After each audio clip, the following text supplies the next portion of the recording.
Inilah surat edaran larangan bagi warung makan buka di siang hari selama bulan Ramadan. Surat ini bukan pertama kali diedarkan. Pemerintah Kota Serang rutin mengeluarkan surat edaran ini setiap Ramadan. Isinya antara lain semua warung makan tidak boleh buka dari pukul 5 pagi hingga pukul 4 sore setiap Ramadan. Tak hanya warung kecil, seluruh rumah makan berskala restoran pun dilarang buka. Agar terhindar sanksi, aturan ini diikuti oleh pedagang makanan dan pengelola restoran Cepat Saji. Biasanya seperti itu, ngecek data. Mungkin setiap hari atau gimana biasanya? Kalau itu biasanya random ya. Biasanya sih kayak kalau yang saya perhatiin randomnya kan nggak mungkin dong. Setiap hari ke sini, setiap hari ke sini. Pelarangan ini merupakan rekomendasi dari MUI Kota Serang setelah mengkaji bersama ormas-ormas Islam dan perwakilan pedagang di Kota Serang serta disepakati oleh Pemkot Serang. Keluarnya surat edaran bertujuan agar pelaksanaan puasa di Kota Serang berjalan dengan lancar. Baik, soal sita menyita, barangkali kita harus berpikir jernih, itu untuk barang bukti. Mengapa? Karena Satpol PP dibutuhkan ketegasan dan juga bukti yang harus dibawa. Jangan sampai dia menindak tapi diabaikan. Meski saat ini surat edaran menjadi sorotan, Wali Kota Serang tidak akan mencabut surat edaran itu.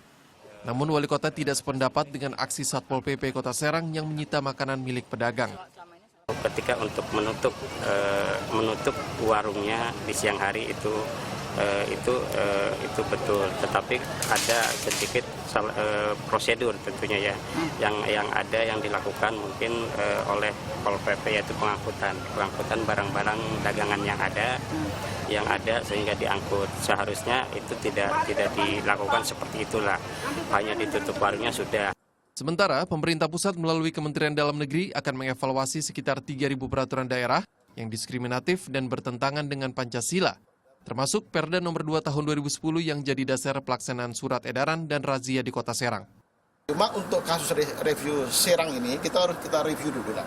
Kita panggil pemerintah provinsi, kita panggil pemerintah Kota Serang, kita duduk bersama, kita lihat bersama, kita diskusikan. Baru action kemudian pembatalan, dan pembatalan itu dilakukan oleh gubernur. Tanggapi razia warung nasi di Serang, Banten, Ketua Bidang Fatwa Majelis Ulama Indonesia Huzaimah Tahido menyesalkan tindakan penyitaan makanan saat razia. Ia menekankan peraturan harus disosialisasikan terlebih dahulu kepada para penjual.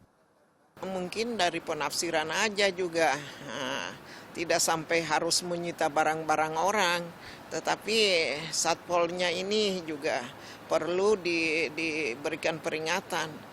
Kalau melarang jangan seperti itu, mengingatkan kepada orang-orang jangan buka warung terbuka lebar misalnya. Jadi mereka harus mengingatkan dan harus sosialisasi dulu, jangan langsung dirazia seperti itu. Mengaku kecolongan, MUI Pusat akan memanggil dan menegur pihak MUI Kota Serang yang menandatangani surat edaran itu. Jumat lalu, warung makanan milik Saini di Serang, Banten, dianggap melanggar aturan karena buka pada waktu siang hari saat bulan puasa. Warung makanan lainnya juga dirazia. Berdalih sebagai efek jerah, semua barang dagangan mereka disita oleh Satpol PP. Kejadian ini menarik perhatian warga. Sumbangan untuk Saini pun berdatangan, jumlahnya mencapai 265 juta rupiah. Tim Liputan melaporkan untuk NET.